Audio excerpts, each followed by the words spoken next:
My fellow Singaporeans, it's wonderful to see all of you here at PSP's launch today. I would like to start by asking, how can the younger generation make sure their voices are heard, that their views and opinions count?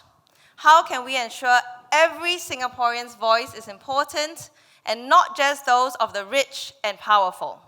Only one way, and that is at the elections.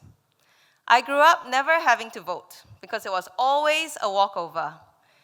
In fact, the first time I had a chance to vote, it was in 2011, and I was one of the candidates for my constituency, so my first vote was for myself and my team. Now, the reason I joined the opposition is because I believe deeply in your right to choose your government. This is the way that all Singaporeans can participate in Singapore's journey of progress. PSP wants the voice of the youth to be reflected at these tremendously important events, at elections for the government of Singapore. We propose that the voting age in Singapore be lowered to 18 years old. Young people are the future of this country and should have a say in what they want that future to be. By 18, young people today have very clear opinions and ideas on what they want to see in Singapore, how they want to get there, and who they feel will be able to lead them in that direction. In this, we are already behind the times. Most countries around the world lowered their voting age to 18 in the 1970s. Malaysia changed their voting age to 18 this year. This is the 21st century, but Singapore politics is still stuck in the 20th century. We at PSP feel that too many people are being left behind. We can change that, and we must change that. We need to stand together and help our government to see it's not about the money, because you can't pay for passion. I moved from being an investment banker and a management consultant to being a teacher, a counselor, and I love what I do. It's not about the money, and money cannot buy passion. Talking about money, as you know, our highest minister is paid about 43 times an average Singaporean salary, and an entry-level minister earns half of that. So the problem with a $1 million paycheck is it puts our ministers in their ivory towers while the people are left way back here on our little red dot. It makes for the wrong incentives and the wrong statistics. My kids are studying averages for math in school, and even they know that high numbers can skew the average wage or household income in Singapore, and it does not reflect what the majority of people are earning. Thus, the ministers' high salaries raise the average wages and make it look like we as a nation are doing well. It also makes them afraid to take risks, afraid to disagree, and afraid to lose their jobs. They have a lot of fear too. So there is no accountability from the top and no resigning from their jobs, even when a big mistake is made, one that if it happened in other countries, the minister in charge would have resigned already. Maybe our ministers cannot afford to resign.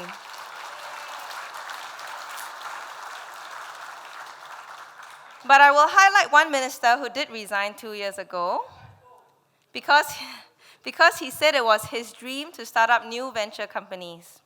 If more are like him, if there is more movement in and out of politics, we will have a much more progressive Singapore. Dr. Tan Cheng Bock as well is not afraid to resign in order to hold fast to his principles. When instruction came from the top to rename Jurong Hospital to Ng Teng Fong Hospital because the family donated 1/10 of the construction cost, Dr. Tan felt this was not right. He tried to suggest naming the hospital after Ong Teng Cheong instead, our first elected president.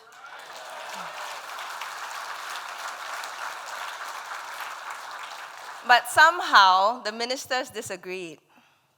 But he felt then, as he does now, it should not be about the money, so he stepped down from the board, because you cannot pay for integrity. You cannot pay for passion, you cannot pay for integrity, and you cannot buy courage. Money does not buy character. In fact, the more you pay, the more you discourage these virtues. So what are we paying for? Intelligence? Friends, I went to the Raffles schools, was in the top classes, and I can tell you this. A group of people from different schools all over Singapore, different backgrounds, different experiences, different perspectives, working together, can come up with better ideas than one brilliant person. Now, why is this relevant to our young people? Because when we believe that each of them is valuable and we invest in them, listen to them, and give them opportunities, then we empower them and give them hope. The feeling that they matter and the conviction that they can make a difference. And this is what we want each of our young people to grow up with. So that leads me to mental health, because that's a big issue. Just a few days ago, a depressing piece of news on our rising suicide rates, especially among the young. Friends, a happy childhood lays the foundation for good mental health. But how many of us look at our children in schools today and feel sorry for them?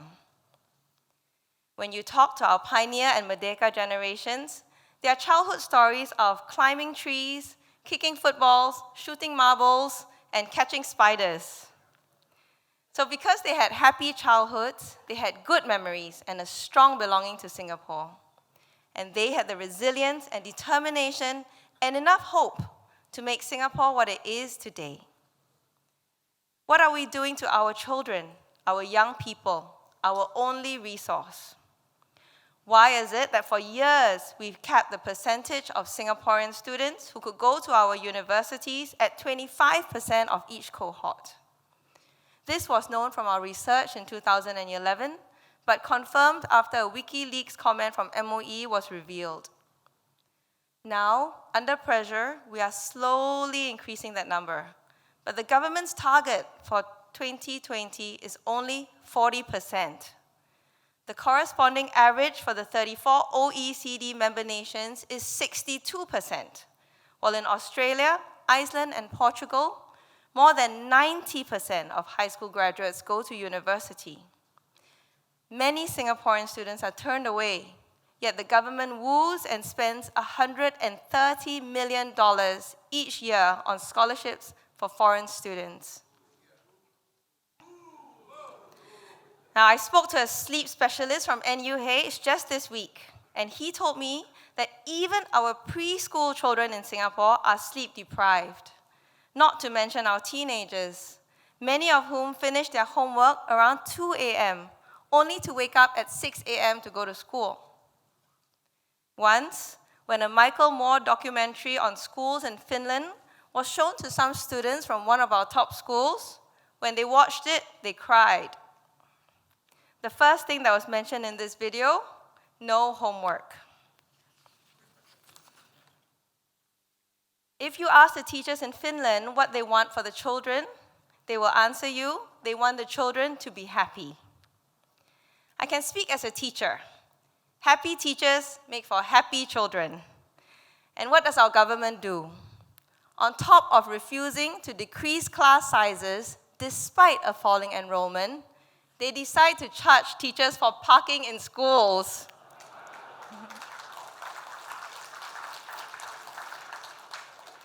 So, ladies and gentlemen, I ask you, does our government believe our people are our only resource?